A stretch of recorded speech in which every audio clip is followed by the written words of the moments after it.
When your V5 level is lagging a lot like this, a lot of people will just tell you to upgrade your hardware. But that solution isn't for everyone because high-end GPUs can cost a lot and money just doesn't grow on trees. So today I'm going to show you top 5 optimization tips that you can use while developing your level in Unreal Engine 5. These tips may help you a lot, especially if you are a beginner in Unreal Engine. As you can see, the FPS that we are getting in your scene is really low. This type of performance is just terrible. So let me give you the tip number 1. Go to the settings, then engine scalability settings. Now you can see here that you have scalability settings that go from low to the cinematic. The higher it is, the more load it will have on your GPU. So the first thing that you can do is set it to the lower level than what you have currently. My settings were on high, so now I put them into medium.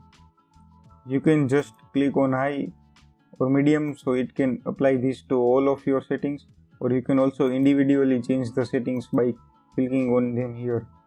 The second tip that I'm going to give you is go to these 3 lines on the top left corner here, and here you can see screen percentage. Check this custom override option and you can set the screen percentage to something low.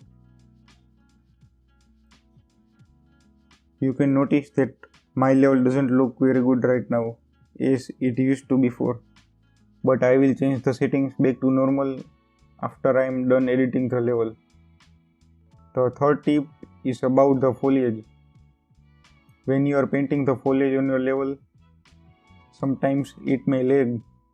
So what you can do is click here on the lit option and go to the unlit mode. This way you can paint the foliage a lot faster. And after you are done, you can go back to the unlit mode to see how it looks. Before we go to the next step, let me give you a bonus tip. This is something that a lot of people don't talk about, but it is really important. Always set your project files in your SSD instead of a hard disk if it is possible. Let me tell you why. Here I have the same project open in my SSD versus in my hard disk. I am using the same PC with same specs and I am comparing them side by side. And you can see that definitely there's some performance drop in hard disk. So whenever you are loading your Unreal Engine 5 level or when you are doing some stuff, it makes it a lot faster and easier to just put your project inside your SSD. Otherwise what will happen is that even if you have a nice graphics card or a CPU, it won't be utilized to its full capacity because the hard disk will go to the full 100% like shown in the video, but your CPU and GPU will bottleneck. So it's advisable to always put your project inside your SSD. If you don't have much SSD space like me, then what you can do is put the main project that you are currently working on in the SSD and keep other projects in your hard disk that you won't be using much. This will reduce your loading times and improve the performance. Tip number 4 is that every mesh on your level does not have to be highly detailed. As you can see, when we go to the bridge and check any of meshes there, when you are downloading it, you have some options about the quality of the mesh.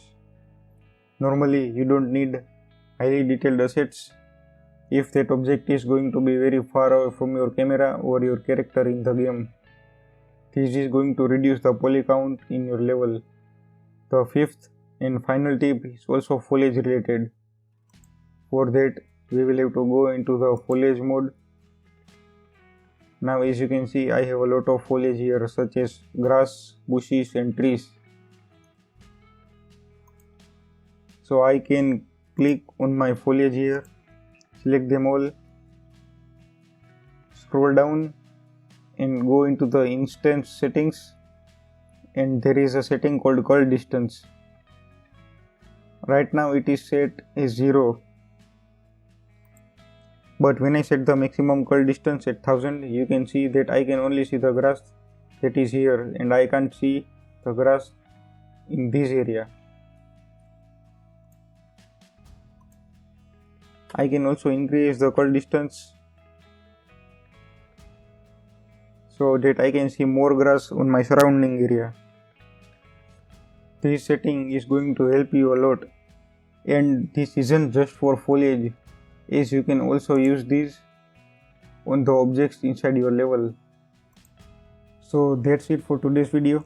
If you enjoyed it, then make sure to like the video and subscribe to my channel, because I will be putting more videos like this in the future. And let me know in the comments about which tip you like the most, and you can also tell me if you want me to make a specific type of video related to Unreal Engine 5.